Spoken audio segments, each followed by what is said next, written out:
When you go home, you're thinking, "Ish, I was saying Mrs. So," and it's not looking good. Sometimes, it's not always good news Now, at the end of the day. the worst part happens if you ever giving them a wrong treatment, then you know that you... Does it ever happen like that? It happens. Hello there, I'm Thea and this is my Love Nest. Welcome and thank you so much for clicking on this video. Now that you're here, please watch it all the way to the end. And if you haven't subscribed, please click on the subscribe button because today I'm doing another radiography video. And as you can see, I am not alone. I'm with a gentleman next to me and I will allow him to introduce himself. Hi guys, standing here right here is Katlego Mokheseng. I am a radiotherapist. Basically I've been employed for 3 years and I'm excited to be on this YouTube channel with this great host, Theo Damari. Yeah, thank you so much for coming. And as you have heard from his introduction, he is a radiotherapist. So for everybody who's been asking, please do something about radiation therapy, blah, blah, blah, you have your answers today because we are talking everything radiation therapy. And before we go any further, like he has said, he's a radiation therapist. Yes. A lot of people would keep asking, is a radiation therapist, or rather if you do radiation therapy, are you also a radiographer, because it's all under radiography. So he said, he answered our question, he is a radiotherapist. Yeah. Right? Yeah. You're a therapist, not a radiographer. No. Okay. He's a therapist, a radiotherapist, not a radiographer. I'm the radiographer, he's the therapist. Yeah. And do you want to say something before we start? Funny enough, radiotherapist means I work at the hospital. I don't work at the radio station or whatever, because that's the misconception people tend to have. And I just want to say to the audience out there that everything that I say here doesn't stand as a medical advice to anybody. And I'm not standing here to represent any company or any entity. So please do go and seek medical advice from your oncologist for any diagnostics or treatment interventions. So let's go. Anyway, so let's just take it back to the beginning. How did you know about radiotherapy? How did you find out about it? It's actually a very long story. Okay. I don't know if I should say all of this because my girlfriend is going to be watching this. Sorry to her. And I hope you don't get into trouble, but we'd like to hear the whole story. Okay, so basically I went to varsity and I was studying homeopathy first, and I studied for 2 years. So on my year of dropping out, at the verge of dropping out, I was a student center, and then it was late in the evening, around 7 p.m. And I kind of met somebody, and then we started talking, and then that conversation surfaced. What do you study? What do you do? What do you guys do? And then she started telling me that she studies radiation therapy, and I didn't know what that was at the present moment. Then she told me about the radiotherapy and all of that. So I dropped out the year after. You left homeopathy. I left homeopathy. Okay. I was home for the whole entire year. I was not at school. And then when I had to reapply to go back to varsity, and then at varsity they give you 3 options to apply. So I reapplied for the homeopathy, obviously, because I was studying there. So I was hoping to continue studying with your course, Yes. And then I applied for engineering, electronics. Okay. And then I applied for radiation therapy. That's a very big diversity. All those are completely different, okay? Yeah, so the funny thing is that I got accepted to radiation therapy, I got accepted to electronics, then look at you, homeopathy again, okay? But how I ended up in radiation therapy was that I was fortunate enough to land a bursary. I was awarded the bursary. Okay. So that was exactly. So that was an easy way for me to actually go there, because I felt therapy. like it's an opportunity. Yeah. I have finances in place, because the reason why I dropped out was basically finances. Yeah, so I had finances in place for me to go pursue my studies, and I hope that I would maintain the sponsor and then until I finished studying. So that's how I ended up being a radiotherapist. Oh, great. It's good. So basically yours was not I was fresh from high school and we went to a career expo, whatever it was somebody told me about it. I'm like, this sounds interesting. I was there by chance, basically. Right? But you were meant to be there, because look at you now, you're going to be telling somebody about radiation therapy, basically. So let's take it to the application process. because I know with diagnostic radiography, it's your responsibility as a student to, like, after application, you have to go and look for like a place where you're going to be working. Because in therapy, basically in every health science field, you have to do your practicals and you do them in real life with real patients. Yes. So when you were applying, did you have to personally go and look for a place to practice? I did, and like I said to you, that applying for radiotherapy was a thing of a chance. I actually didn't really read much into that. I didn't know that I was supposed to look for a placement myself. So at the later stages where then I'm supposed to be placed at a hospital, then I go to UJ, they tell me that I don't have a placement. Oh, shucks. I need a placement. Then, Yeah. I had to look for a placement. I went to Laratong Hospital, I went to Bara, and beware that not all the hospitals actually have an radiation oncology therapy, department. yes. So now I went to the bursaries. I told them that I can't be appointed in a state hospital. Immediately they told me that we're gonna then have to cut your bursary. No, man. So it was a very long story, but I eventually had to convince them that, you know what, I can get a place. I can get a Please placement. just give me a chance. So first year I studied the private, but eventually I changed it to the state government. hospital. Yeah, I went to Simja, and then the bursary continued paying for me. I was very fortunate enough. I must just say, just grace, basically. Yeah, you were very graced. You were very lucky. Exactly. You were very fortunate. Yeah. So before I ask you the next question I want to ask, just for the case of those who do not know, what is radiation therapy and what do radiotherapists do? Okay. I'm just gonna break it down because radiation therapy falls under the umbrella of medical imaging and radiation sciences. Yes. That includes radiography, what you do, nuclear medicine, ultrasound, and radiation therapy. So basically, it falls under that. So with radiation therapy, we specialize in cancer treatment. What we do is that we use high ionizing energy of radiation to treat cancer. I don't know if you want me to go specifically into details right now, or Yeah, you don't have to. Just yeah. That's So we specialize in cancer treatment. Radiation therapy is a form of cancer treatment. Primarily, it's not the only form of cancer treatment. We do have surgery. We also have nuclear medicine, but basically we use it as cancer treatment. It also can be used to treat other ailments like cysts, and also some cranial nerves disease, something like that. So you guys are like the fixers. Yeah, basically that. So for those who've been asking questions, what's the difference between diagnostic radiography and radiation therapy? Diagnostics, they diagnose, they find the problem, and then therapists, they fix the problem. Exactly. They are the ones that do the treatments. So I hope it makes sense. But in all cases, we use radiation except for ultrasound. Do nuclear medicine also use radiation? Is it radiation? I don't I know. Maybe that's a question That's a question I need to ask. Yeah, but I know that nuclear medicine also treats cancer. Usually they treat thyroid cancer. Okay, so I don't know if they use the hot sauces or whatever they've made and something like that. Yeah. And it's so crazy, we were all in the same class, but we're like so clueless about other things. I don't want to sound ignorant. Please don't say that. Okay, sorry. We're not ignorant to all nuclear medicine technologists. It's for you, we're giving you the opportunity to please educate us in the comment section. If you know what nuclear medicine uses, please do leave it down in the comment section. So back to your student days. How many were you in class? First year? Sure. Radiotherapy is not a popular degree. I think we were actually the largest group of radiotherapy as a whole since it was implemented. Yes. Okay. We were like 20. Can you imagine? And we were also the first group of a degree, the degree that we've studied. And can I tell you how many graduated out of that 20? I was about to ask you that. How many? Only 4. What happened to the 16? Wow. What happened to the other 16? Did they change courses? Did they drop out? Was it course chowing? I think it's a very challenging course. I'll put it like that. I think it's a very challenging course. And also particularly that we are so confined and very little in in the class as a whole, everything tends to be very intimate with the lecturers. So Yes.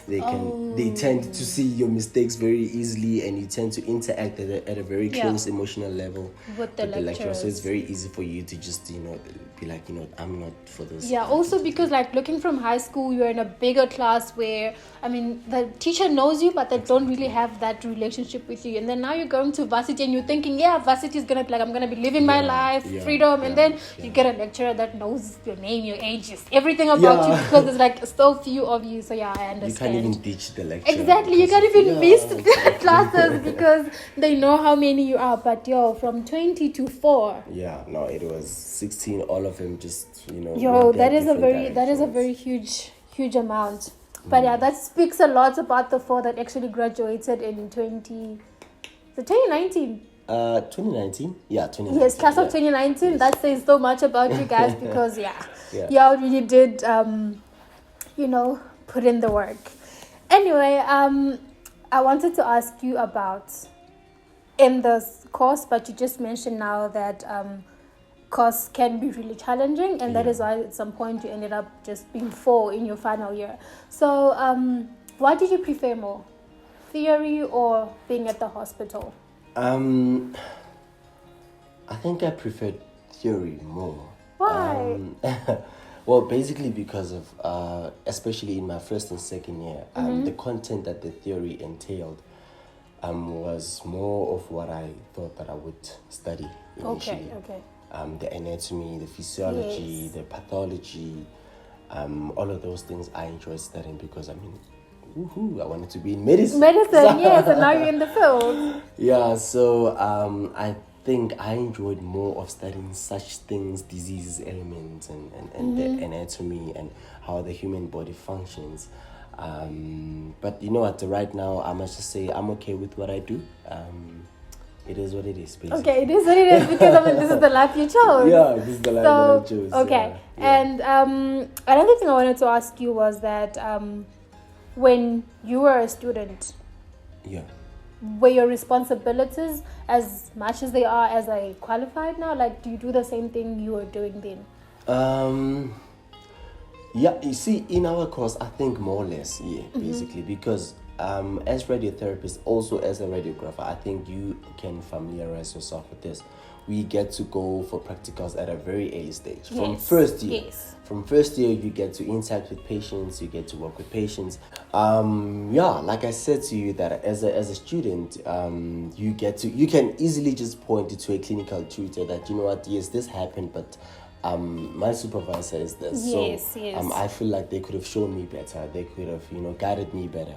But now that as a qualified and in my line of work with radiation, it's very, you need to be very cautious because if you give radiation, you've given it. You can't take it back. And it's high energy radiation, so you need to make sure that you work with precision and accuracy at all times.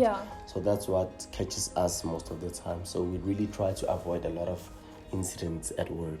So you have to be like extra careful. Extra. Now as a qualified, you've got like so much more responsibility on your shoulder than back when you were a student. So it makes sense. So like in your field, it's more, you have that emotional connection with the patient at some point because you're working with really sick people. Some of them, they've been told, you might only live like 6 months or less. How is it to you? How do you like handle that emotional situation?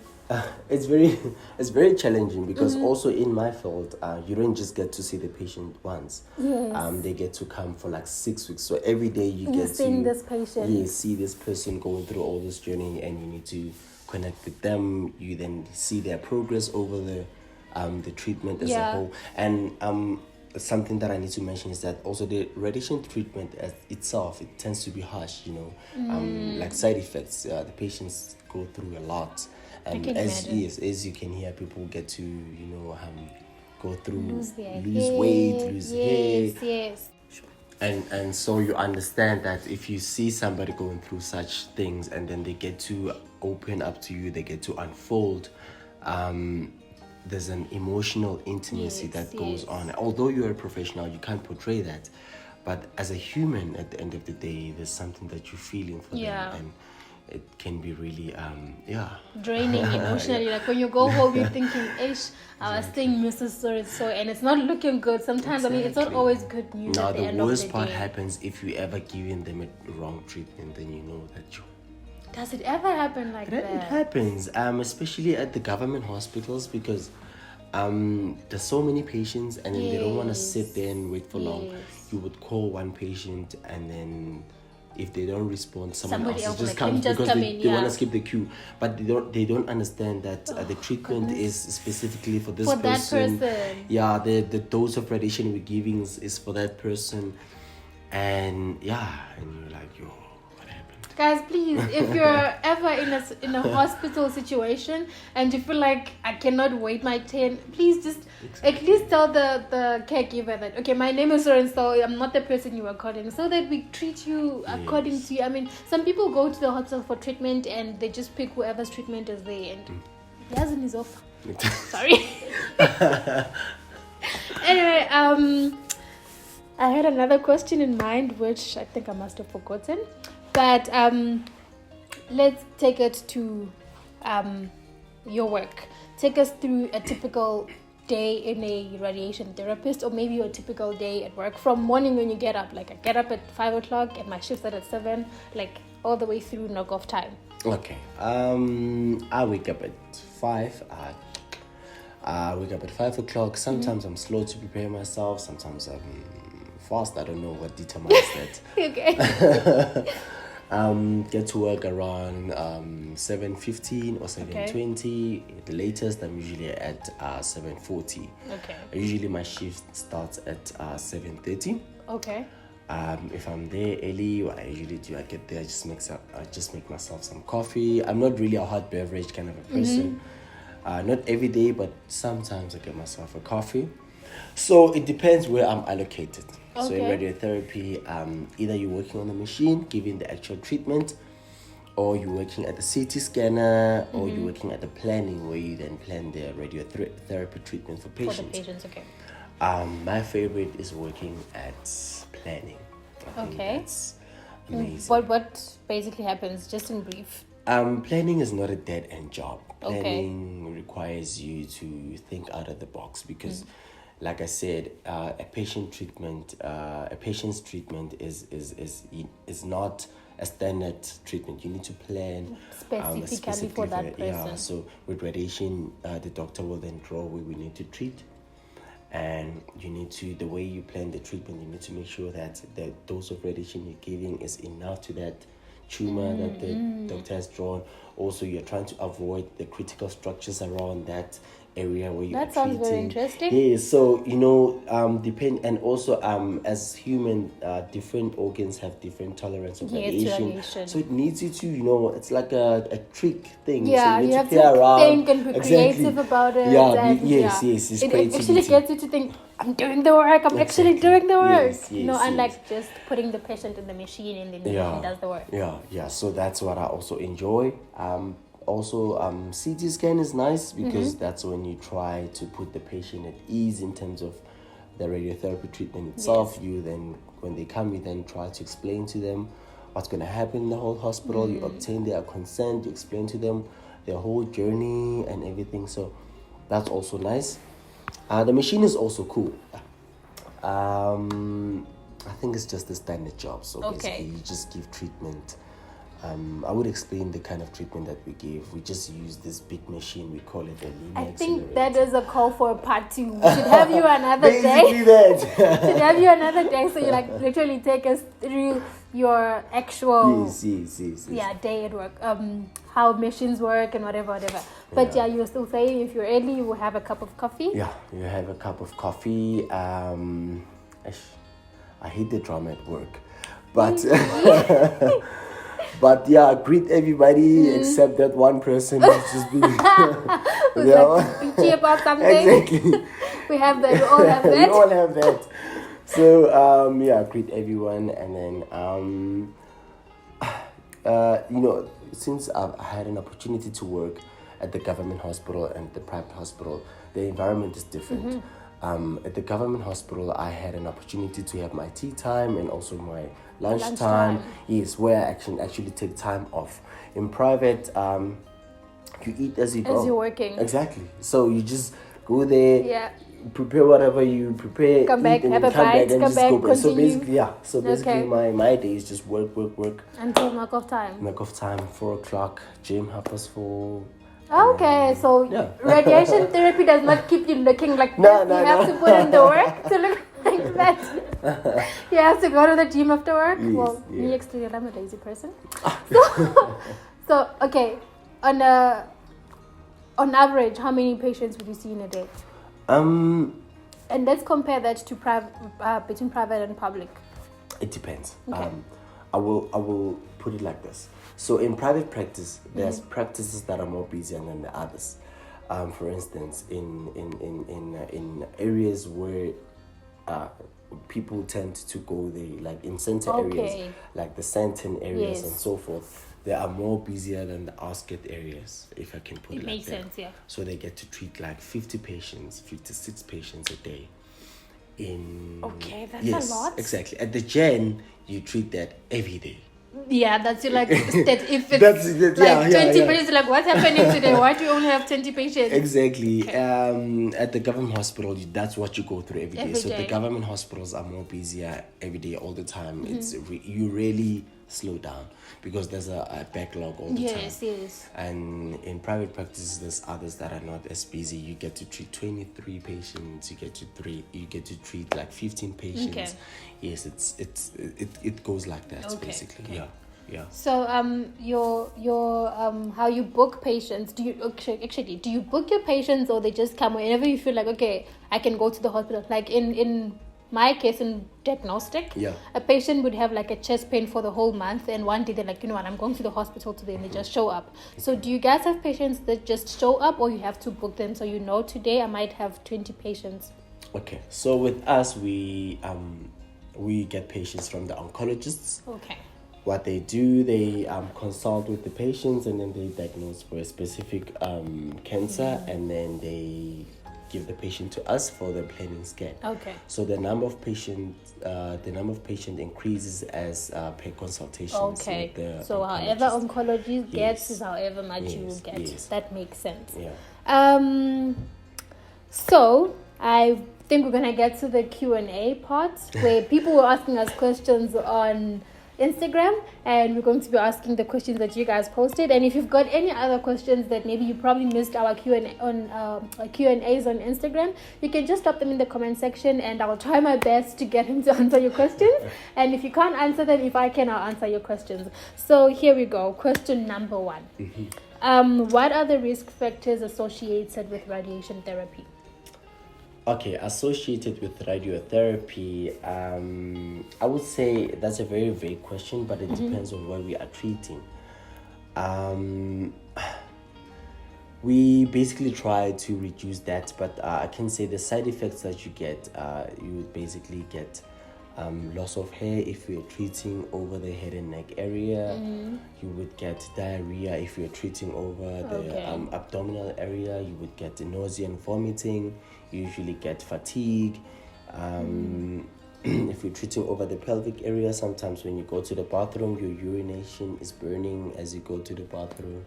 There's quite a lot, but it depends on the area of treatment. Okay. Yes. And I also remember someone asked me the question that's also more or less similar to what you're asking me now, the risk factors of cancer as it is. Also, that's a very big question. It depends on the kind of cancer that you're getting, but basically the diet, also like in terms of cervical cancer, depends on if you have your late menstruation, if you have late pregnancy, and also if you are immunocompromised, if you are HIV positive, for instance. There's so many things that actually play part. If you get infected with certain viruses like HPV, there's so many things, and also genetics also play a role. That also play a very big role. Exactly. So if I may ask, do you by any chance know that patients that lose their hair, does it ever grow back? Yes, it does. And after how long?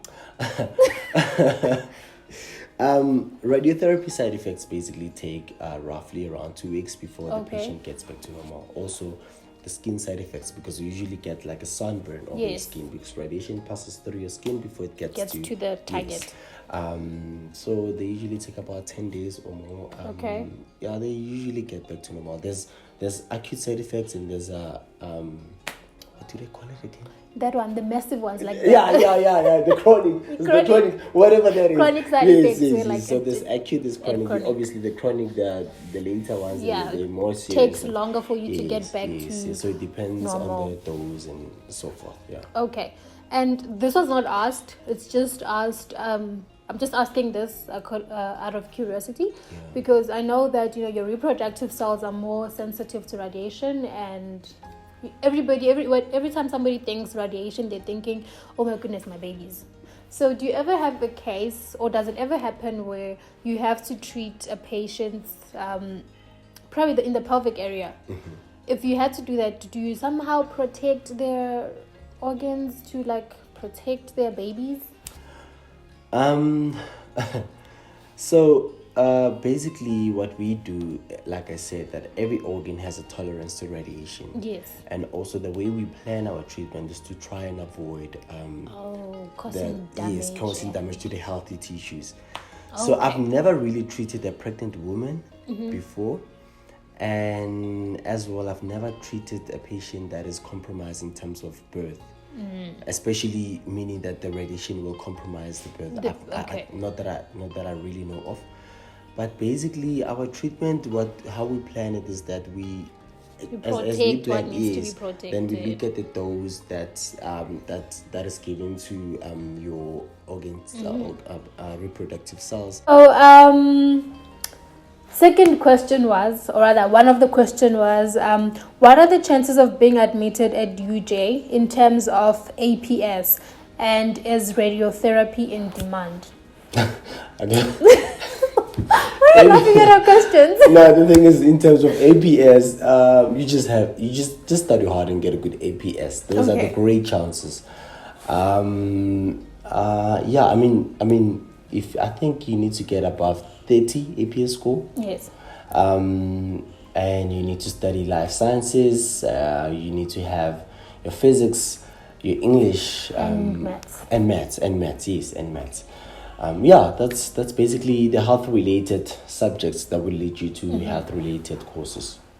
And do you think radiation therapy is in demand? I'm guessing this person is asking in terms of in the country. Do you think radiation therapists are in demand? Radiotherapy is in demand. I will say that. It's just that not every hospital has a radiotherapy department, but it's very easy to find a job. I will put it like that. There's always a spot for you to find a job, be it locally in our country or overseas. There's always somewhere that you can work.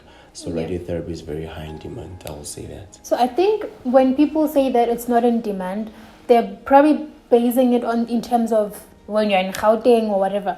There are job opportunities. It's just that some people are not willing to relocate, or you're not willing to work in a certain area. So they feel like, oh no, in Joburg you only have so many hospitals that have oncology, so no.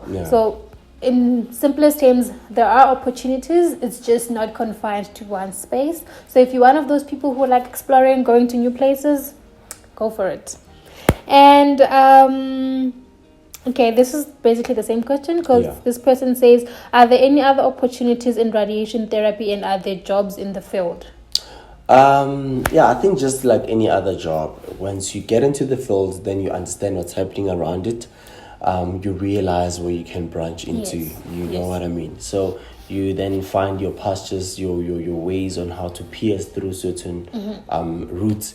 So I think, if you get into the field, then you will find your way around it. Okay. Yeah. I don't know if you still remember this, but this person is asking about modules. That what modules did you do in school? In varsity. Yes. I remember everything. Okay. I passed basically, so I'll say that. Okay. So just like most varsities, in first year is just a general introduction to the health science. So you get to study your anatomy, your physiology, your physics, and and so forth. But the radiotherapy specifically related modules, you get to study radiotherapy practice, you get to study radiotherapy theory, treatment planning, radiobiology. Okay. Yeah, so those are mainly focused on radiotherapy. Specifically Yeah. for. But other than that, others they just focus on patient care or interaction related, like psychology. Okay. What else? I forgot. You have your professional practice. Yes. What else was there? Yeah, so management and yes. So there were modules where all imaging students took together in one class, and then there were modules where we would split according to your discipline. So if you're therapy, you go for therapy specific modules and so forth. So yeah, but most of the things, different institutions call these things differently. They name the modules differently. So he's probably going to call it planning, and in a different institution they call it something else. So yeah, but those are basically the modules that you are there. I think this one was also asked, what is radiation therapy? Oh yes, the second part is the interesting one. Is radiation therapy a specialty in radiography? As in, do you have to do radiography first and then go into therapy? So interesting. Initially, before 20, when did we enroll? 16. Yes, before 2016, you had to study radiography first, then you could branch into radiotherapy because it's a specialty on its own. But then now universities went to introduce the radiotherapy course as a whole itself. So that started in 2016 at the University of Johannesburg. I don't know about other facilities. But yeah, basically radiotherapy is a specialty on its own, same as nuclear medicine and others. Okay. But yeah. And then the next question says, how long is the course from first year to final year? The degree that I studied is basically an honors degree. It took me 4 years. I can't say about because no, it's not about. It can be about if something happened in between. Well, yes, yeah, yes. But record time is 4 years. Record time is 4 years. Okay. Yeah, so that's what it is. What are the working hours? Working hours are basically 8. Is it 8 hours a day? Okay. Is it 48 hours a week or 46? 46. 40. 40 yes, 40 hours a week, 8 hours a day. Okay. Just the normal working hours. Yeah. And then I think this is the last question I received, unless you've got other questions on your side that you got from people. Let's see. But while you're looking for the other question, this person says, please give me motivation or advice on how you got through medical school. You know what? It's. I think we draw motivation from different things, and I don't think there's an etiquette on how to go around motivation and pushing yourself through. But basically, all I can say is that try to study as hard as you can, and where you find to have problems, always look for help. Yeah. I think in university you always find like you can do it through other people. You need to have a support structure. Be it your classmates, be it your friends. And funny enough, actually, your friends will support you more than the people that you are close to. But yeah, so the thing is, people experience different problems, and certain problems require a really certain depth of help, like finances. Finances, you can't really just talk to somebody and then they can just get through it.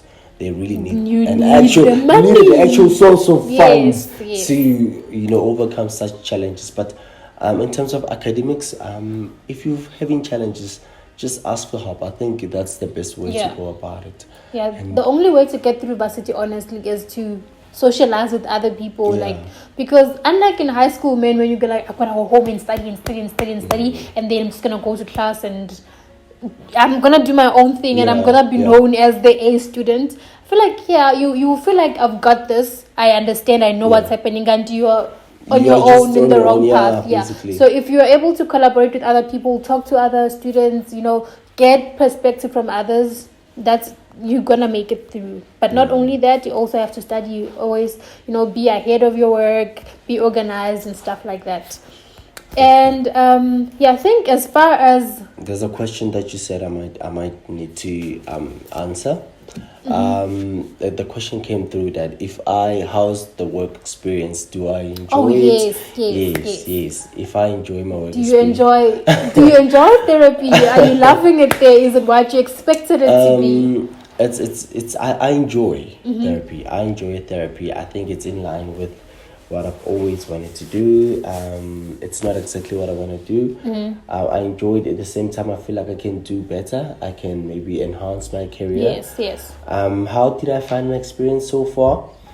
In terms of dealing with patients on their own, I feel like it kind of satisfies me because that's something that I really enjoy. Yeah. The work itself, I feel like sometimes the responsibility can be a little bit too much, especially if you were to do a mistake. Yes. Because in that, a mistake is a really huge mistake. Yeah. So that was one of the things that was draining. I think you need to be prepared emotionally for such moments. It's a very challenging environment. You need to be very careful of what you do, be very sharp with your work. Be precise and accurate at all times, basically, not most times. So I enjoy it. I can see myself maybe trying to enhance my career from where I am. Yeah. But it's a good experience. Yeah. Okay, I'm satisfied with that answer. Yeah. I am satisfied. Yeah. So I would like to get to know you as a person outside of radiation therapy, just to get to know you a little bit. And I don't know, I'm just going to be picking a set of questions randomly and see how it goes. Okay, let's go. So, what is your proudest accomplishment? My proudest accomplishment is not giving up on myself as a whole. Yeah. Not giving up on myself and fighting for my future. Okay. I feel like the time I dropped out, that was a very daunting moment because when I looked around myself, I felt like that I didn't deserve this because I dropped out and I was top of the class. And I felt like the world owes me something that it needs to feel pity for me. But I then had to stand up for myself and wake up and fight for what I believed in. So not giving up on myself is my proudest moment, basically. Okay, and we're also proud of that. We're also proud of that. Yeah. If you were to live anywhere, literally anywhere in the world, where would it be? Inside my girlfriend. Okay. No, I'm kidding. Okay, well, I'm taking that as one. Second place you'd leave it? I would live in Joburg. Okay. Why is that? I feel like Joburg is really fast, man. Why would you like to live in Joburg? There's something about Joburg. Remember when I said we draw motivation from different things? I drew my motivation from Joburg itself. Okay. I felt like Joburg has given me the life that I wanted. There's just something about it that was so special that made me believe that dreams come true. Like everything happens, you could just see people being successful and obtain external or overseas countries, because I've never been there, I've never experienced them. I would love to visit and experience them, but I think Joburg was the immediate thing I can relate to in terms of motivation. Okay. Yeah. Before we go into that, disclaimer, putting it out there, the gentleman is taken. So if there's anywhere else he would leave, it'll be inside his girlfriend.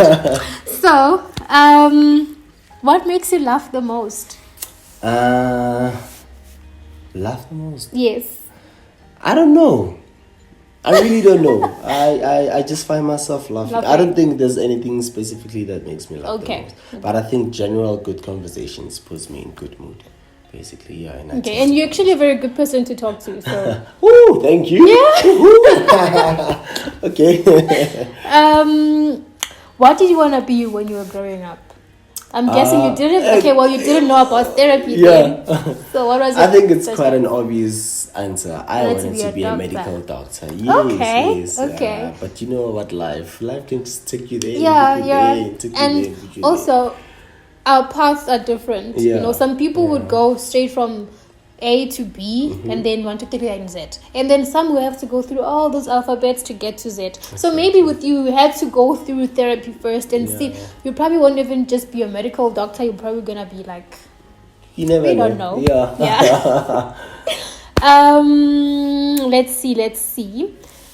If you were to hire a helper, what would it be? Would it be a cook, a cleaner, or somebody to do your landscaping? Yo, a cleaner. Like, I leave my socks laying around. So, oh my God. Look, and also, I always lose my socks. Because of the situation. And the funniest thing is that I lose them in the house, but I'll never find them until I die. Actually, it's not just you. Everybody would buy, I don't know, 5 pairs of but socks. But where do they go? I don't know. There's socks monsters in the homes. Honestly, I remember specifically there was a time I had to go and buy the same pair of socks because I had lost one. There were like 5, and I only had 2 pairs that had like... The other 3 was just one. It happened. So I had to go and buy. It makes sense. Hire a helper just for my socks, so that your socks are always... Yeah. What is your biggest fear? My biggest fear is being a failure. I think that's also what pushed me to try and push myself to fight. And not give up. Yeah, and not give up. I think being a failure is the worst thing ever. Because if you fail, then what else? You know what I mean? Yeah. So that's that. Do you have any siblings? I have a very beautiful baby sister. Oh, you're a big brother. Yeah. Okay. Yes, just one. Oh, that's nice. That is very nice. Yeah. Would you rather ride a bike, ride a horse, or drive a car? Ooh, okay. Lamborghini. Okay, we get it. Yeah. I think this is gonna be an obvious one. Okay. Just by looking at you. Yeah. What is your favorite game or sport to watch? Soccer. I knew that. Yeah, football. You have it written all over your face. What? Okay, let me get another one. Probably the last one that I can ask you. Okay. Actually, no, it would be the second last. All right. Yeah. Which one will I choose? I want the one that I just thought of to be the last one. Okay. Oh, yes. If you could change anything about yourself, what would you change? I would change certain choices that I've made. Okay. Basically in terms of study, I wish I could have studied harder. And I think that's the advice I would give myself if I was 18 years old. Yeah. Because I feel like I didn't tap into my potential. Like I'm good, but I didn't tap into it. You know. Yes, I understand. Yeah, I understand. so I would just change that. But everything about me, I'm just. You're happy with everything. Yeah, I'm okay. Okay, and last question. Yeah. Have you ever broken a bone or be hospitalized for anything trauma related? So many times. Oh my God! Well, I used to. You're not a kid. No, I used to be a football player. I used to play soccer a lot. Okay. Yeah, in soccer when you're growing up, when you're just playing tournaments, and you get to break you fracture your bones here and there. Yeah. Okay, so that just by hearing that, I don't want to have boy children because I'm not ready to be dealing with such. Yeah, no, that happens. Yeah. But I think we've come to the end of our video, and this, I must say, I really, really, really enjoyed filming this. This was a very, very nice one. Yeah. And is there anything you probably want to say before we leave, or something you'd like to know? You would like people to know about you? I don't know, but I just want to say that I hope people really enjoy this interview, and I hope that everything that I say is relevant and it can help people to pick up here and there in terms of deciding if they want to study radiotherapy. Yeah. It can help them go out there and research further. I would also love to come again. I don't know for what now. We are definitely going to have you. And for those that know, I do a lot of relationships in my channel. And as he mentioned more than once that he's got a partner, I'm definitely going to want to have you back with your partner someday. Yeah. So, yeah. And... yeah, I think that, and then I really appreciate you hosting me. Thank you for coming. This is amazing. I enjoyed it. It's my first time doing this, and I feel like I want to set up my own studio right now. Please do. We'd like to have you in the platform. Yeah. Anyway, your Instagram, where can people follow you? Do I even know my Instagram handle? Okay, so people can follow me on Katlego _07. Yes. Twitter, it's Katlego_07. Facebook is Katlego Mokheseng. Okay. Yeah, that's all. Can I ask, why is your Instagram account private? Because I get these people trying to follow me, the forex thing, other scammers, and I don't even know what's happening. Okay. Yeah, so I just found them annoying. Okay, because I noticed when I wanted to like share one of your pictures for the video, it said that only people that followed you could see. I'm like, why is this guy hiding himself? But it was please stop bothering us. You forex people. Scammers. It's the scammers, basically. Those ones. Please just stop scamming people, because now somebody else, they cannot come and draw motivation out of Katlego's page because of you. Okay, but I'll make it public, so it's fine. Thank you. But yeah, if you do want to follow him, definitely do follow him on Instagram. It's Katlego. It's Katlego_07. Also gonna put it down here for those of you who on Twitter. I'm gonna put my Twitter link as well, my handle. Yeah, Twitter, it's Katli_07. Yeah, that's that. So yeah, that is it in today's video. I hope you enjoyed it, you loved it, and you learned so much, because personally I did. And until we see you again, please continue to take care. And if you haven't subscribed, please do click on the subscribe button. And until we see you again, bye.